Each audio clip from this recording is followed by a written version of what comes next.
వేల సాయం చేస్తామన్నారు. రైతు భరోసాలోని 3 హామీలకు సరిపోవు నిధులు పెట్టలే. ఇందిరమ్మ ఇల్లు నిర్మాణానికి ఇప్పుడు కేటాయించిన నిధులు సరిపోవు. గతంలో పోలిస్తే భారీగా కోతలు విధించారు. యువ వికాసం విద్యార్థులకు 5 లక్షల విద్యా భరోసా కార్డు నిధులు లేవు. చేయూత పెన్షన్ పెంపునకు నిధులు లేవు. ఈ గ్యారంటీ కార్డు హామీలు కాకుండా ఇంకా నిరుద్యోగ భృతి 10 పంటలకు బోనస్ అన్నారు. అంబేద్కర్ అభయహస్తం వంటి పథకాలకు వరుసగా 3వ బడ్జెట్లో కూడా నిధులు ప్రస్తావన చేయలే అధ్యక్ష. కాంగ్రెస్ ఇచ్చిన అభయహస్తం హామీ 6 గ్యారంటీల అమలుకు అవసరమయ్యేటువంటి నిధులు 1,16,000 కోట్లు కానీ ప్రభుత్వం కేటాయించింది ఎంత అధ్యక్ష? ప్రతి మహిళకు రావాల్సినటువంటి 2,500 సాయం లేదు. వృద్ధులకు ఇస్తామన్న 4,000 పెన్షన్ లేదు. అన్నదాతకు ఇస్తామన్న 15,000 రైతు భరోసా లేదు. రెక్కాడు డొక్కాడని రైతు కూలీకి 12,000 రూపాయలు ఇస్తామన్నా మరి లెక్క ఇక్కడ కాలేదు. ఆటో డ్రైవర్లకు 12,000 ఇస్తామని చెప్పేసి మరి వారి కోసం ఎక్కడ ఆలోచన చేయలేదు. యువ వికాసం కింద విద్యార్థులకు 5 లక్షల కార్డు లేదు. తెలంగాణ కోసం పోరాడిన ఉద్యమకారులకు 250 గజాల ప్లాటు లేదు. పేద విద్యార్థులకు ఫీ రియంబర్స్మెంట్ లేదు. చేతిలో పని లేని నిరుద్యోగికి భృతి లేదు. ఆడబిడ్డ పెళ్లికి ఇస్తామన్న తులం బంగారం లేదు. దళితులకు దళిత బంధు లేదు. గిరిజనులకు గిరిజన బంధు లేదు. గొల్ల కుర్మలకు గొర్రెల పంపిణీ లేదు. చేనేతలకు రుణాలు లేవు. అన్నీ లేవు లేవు లేవు. కానీ అధ్యక్ష, ఈ ప్రభుత్వానికి అంకల గారెడికి కొదవలేదు. పేదల కళ్ళలో కారం కొట్టి అబద్ధాలు హస్తానికి అలుపులేదు. రాష్ట్రాన్ని ముంచేసి అప్పుల కుప్పకు అడ్డు అదుపు అంతకంటే లేదు అధ్యక్ష. అభయహస్తం అన్నారు కానీ రాష్ట్రం మాత్రం కబంధాస్తంలో ఇరుక్కుపోయింది అధ్యక్ష. నిరుద్యోగ వృద్ధి 27 నెలలు మరి బకాయిలు పడితే దాదాపు 37,800 కోట్లు.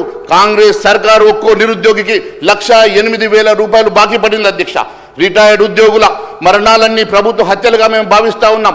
రిటైర్మెంట్ బెనిఫిట్స్ చెల్లించాలన్న తీర్పు అమలు చేయకపోవడం కోర్టు ధిక్కారమే అధ్యక్ష. నిన్న కూడా హైకోర్టు ఈ రాష్ట్ర ప్రభుత్వానికి మొట్టకాయలు వేసింది అధ్యక్ష. రిటైర్మెంట్ బెనిఫిట్స్ ఇవ్వకుంటే మీకు రిటైర్మెంట్ తప్పదని ప్రభుత్వాన్ని హెచ్చరిక కూడా చేసింది అధ్యక్ష. కాంగ్రెస్ 6 గ్యారెంటీలు రైతులకు, యువతకు, ఎస్సీ ఎస్టీలకు, బీసీలకు ఇచ్చిన డిక్లరేషన్ మొత్తంగా మేనిఫెస్టోలో ఇచ్చిన 420 హామీలంతా నీటి మూటలుగానే ఒట్టి ప్రగల్భాలుగానే మిగిలిపోయినాయి అధ్యక్ష. హామీల కోటలు దాటాయి కానీ అమలు మాత్రం గడప దాటలేదు. నమ్మిన జనాన్ని నిలువునా ముంచిన కాంగ్రెస్ రైతులు, రైతు కూలీలు, వృద్ధులు, వితంతువులు, దివ్యాంగులు, మహిళలు, నిరుద్యోగులు, విద్యార్థులు, ప్రభుత్వ ఉద్యోగులు, రిటైర్డ్ ఎంప్లాయీస్, ఆర్టీసీ సిబ్బంది, ఆటో డ్రైవర్లు ఇలా వివిధ వర్గాల వారు రాష్ట్ర ప్రభుత్వం తమకు ఇచ్చినటువంటి హామీలు ఎప్పుడు అమలు చేస్తుందా అని, బకాయి పడ్డ నిధులు ఎప్పుడు విడుదల చేస్తుందా అని చెప్పేసి కళ్ళు కాయలు కాసేలా ఎదురు చూస్తూ ఉన్నారు అధ్యక్ష. ఈరోజు మీరు చూస్తే అధ్యక్ష, కేంద్రం ఇచ్చే నిధులపై ఈ ప్రభుత్వం మాటకు అబద్ధాల మాట్లాడుతూ ఉన్నది అధ్యక్ష. అంశం మీద ఒకవేళ స్పీకర్ గారు అలౌ చేస్తే దాని మీద కూడా మేము మాట్లాడడానికి సిద్ధంగా ఉన్నాం అధ్యక్ష. అంతేకాదు అధ్యక్ష, ఈరోజు వివక్షపూరితమైనటువంటి బడ్జెట్ అధ్యక్ష. ఈ రాష్ట్ర బడ్జెట్లో ఒక వింత ధోరణి కనిపిస్తూ ఉంది అధ్యక్ష. రాష్ట్రంలో అన్ని ప్రధాన సంక్షేమ శాఖలకు నిధులు తగ్గించిన ఈ ప్రభుత్వం అధ్యక్ష. ఎస్సీలకు 28% తగ్గింపు జరిగింది అధ్యక్ష. ఎస్టీ శాఖకు 16% తగ్గించారు అధ్యక్ష. మహిళలకు బడ్జెట్లో 46% తగ్గించారు అధ్యక్ష. అగ్రికల్చర్లో 5% తగ్గించారు అధ్యక్ష. బీసీలకు 202 కోట్లు తగ్గించారు అధ్యక్ష. కానీ మైనార్టీ సంక్షేమానికి మాత్రం 3,591 కోట్లు కేటాయించి వారి మైనార్టీ సంక్షేమానికి మాత్రం బడ్జెట్ పెంచారు అధ్యక్ష. మరి నేను అడుగుతా ఉన్నాను, దళితులు, గిరిజనులు, బీసీలు ఈ ప్రభుత్వానికి ఏం అపరాధం చేశారు? కేవలం ఓటు బ్యాంకు రాజకీయాల కోసం మైనార్టీలకు పెంచినటువంటి మీరు ఈ బడ్జెట్లో ఎందుకు ఎస్సీ ఎస్టీ బీసీలకు మరి చిన్న చూపు చూశారో మీరు సమాధానం చెప్పాలని చెప్పేసి మేము కోరుతా ఉన్నాం అధ్యక్ష. కేటాయింపుల్లో కోత, దళిత గిరిజనులకు వంచన జరిగింది అధ్యక్ష. ప్రభుత్వం ప్రవేశపెట్టిన బడ్జెట్ గణాంకాలు చూస్తే ఈ కాంగ్రెస్ పార్టీకి దళితులపైన, గిరిజనులపై, వెనుకబడిన తరగతులపైన ఏమాత్రం ప్రేమ ఉందో అర్థమవుతా ఉంది అధ్యక్ష. ఎస్సీ సంక్షేమానికి గత ఏడాది 16,446 కోట్లుంటే ఈసారి కేవలం 11,784 కోట్లకు తగ్గించారు అధ్యక్ష. అంటే 28% కోత అధ్యక్ష. ఎస్టీ సంక్షేమ శాఖకి 9,510 కోట్లుంటే 7,937 కోట్లకు తగ్గించారు అధ్యక్ష. అంటే 16% కోత అధ్యక్ష. బీసీ సంక్షేమానికి గత ఏడాదితో పోలిస్తే 202 కోట్లు తక్కువ కేటాయించారు అధ్యక్ష. దళిత గిరిజన బిడ్డలకు ఈ ప్రభుత్వం ఏం పాపం చేశారని సంక్షేమ నిధుల్లో ఇంత పెద్ద భారీ కోత విధించారో మరి గౌరవ ఉప ముఖ్యమంత్రి గారు సమాధానం చెప్పాలని కోరుతా ఉన్నాను అధ్యక్ష. అంతేకాదు అధ్యక్ష, కేటాయించిన నిధుల్లో కూడా మరి ఖర్చు చేయనటువంటి అసమర్థత అధ్యక్ష.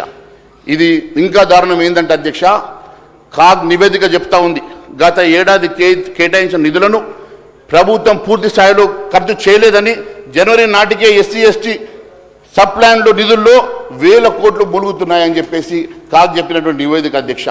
అరకొర నిధులు ఖర్చు చేసి ఏదో ఒక రకంగా మభ్యపెట్టేటువంటి ప్రయత్నం చేస్తూ ఉన్నారు. ఎస్సీ ఎస్టీ కేటాయించినటువంటి నిధులు కూడా పూర్తిగా ఖర్చు చేయకపోవడం ఈ దౌర్భాగ్యం కాక ఇంకేందని చెప్పి అడుగుతా ఉన్నాం అధ్యక్ష. విద్యా వైద్యం పైన నిర్లక్ష్యం దేశంలోనే అట్టడుగున ఈ తెలంగాణ రాష్ట్రం ఉందంటే ఇంతకన్నా బాధ ఇంకొకటి లేదు అధ్యక్ష.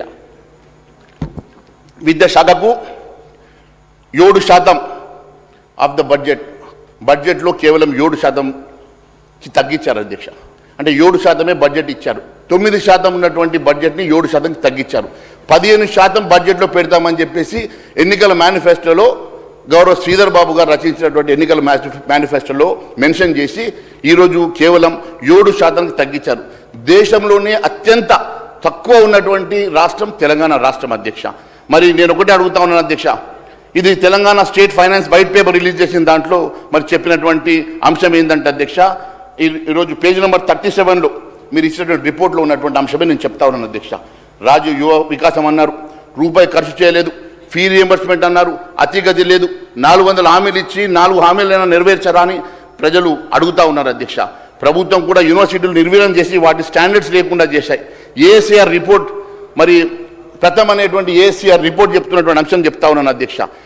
70% 5వ తరగతి విద్యార్థులు కనీసం పదాలు పలకలేకపోతూ ఉన్నారు. 75% మంది అడిషన్ సబ్స్ట్రాక్షన్స్ కూడా చేయలేకపోతున్నారని చెప్పి ఏఎస్ఆర్ రిపోర్ట్ ఇచ్చిందంటే మన ఈరోజు విద్యా పరిస్థితి ఎంత దారుణంగా ఈ రాష్ట్రంలో ఉన్నదో, ఎంత స్టాండర్డ్స్ పడిపోయినాయో, మీరు విద్య మీద చూపిస్తున్నటువంటి శ్రద్ధ ఏ పాటిదో ఇది చాలా స్పష్టమవుతా ఉన్నట్టుగా కనబడతా ఉంది అధ్యక్ష.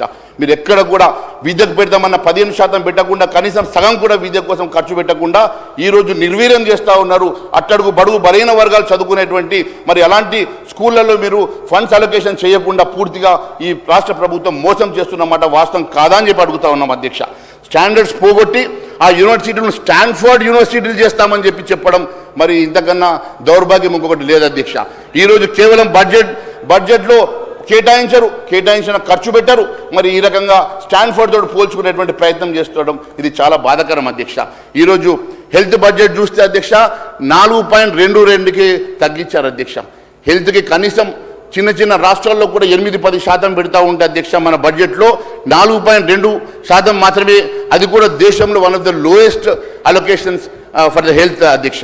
ఈరోజు వ్యవసాయ రంగం తీసుకుంటే అధ్యక్ష, వ్యవసాయ రంగం ఏ రకంగా పతనం అవుతా ఉన్నదో, గ్రామీణ ఆర్థిక వ్యవస్థ ఎట్లా కుదేలవుతా ఉన్నదో మరి నేను మీ ద్వారా మరి గౌరవ ముఖ్యమంత్రి గారికి చెప్పదలుచుకున్నాను అధ్యక్ష.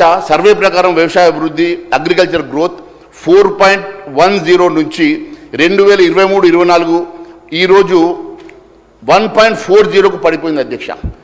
అంటే రైతే రాజ్యం అని చెప్పుకునే మీ పాలన వ్యవసాయం దాదాపు స్తంభించిపోయింది.